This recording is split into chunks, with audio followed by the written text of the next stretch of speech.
今天9块5毛钱买了一颗大白菜，2块5一斤。现在吃白菜都吃得好心疼。在农村老家1毛钱一斤，这都可以买25颗大白菜了。现在说东西便宜，再也不能说白菜价了。我们把它一分为4，去掉白菜根，白菜叶子稍微切得大一点点。白菜帮的话，很多人都直接把它给切成条。今天分享一下白菜更好吃的切法，把它给先切短，再竖着生长纹理切成条。这样做的白菜我可以吃一小盆，但是横着切我一口都咽不下去。淘洗干净。准备青椒和小葱，小葱切成葱花，青椒滚刀切成块。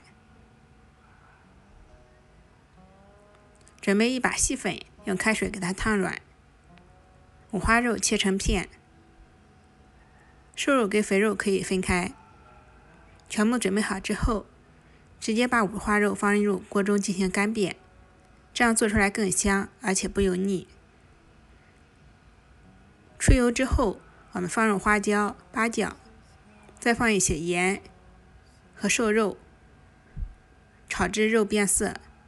最后放入红椒、蒜片、葱白，炒出香味。放一点料酒去腥，老抽上色。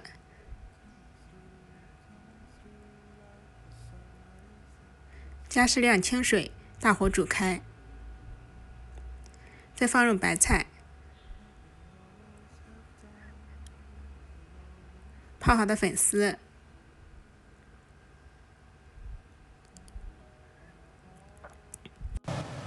盖上盖，大火烧8分钟左右。再放点蚝油、辣椒面、生抽，把它给搅拌均匀。出锅前放入青椒，稍微翻炒一下，最后再淋点小磨香油。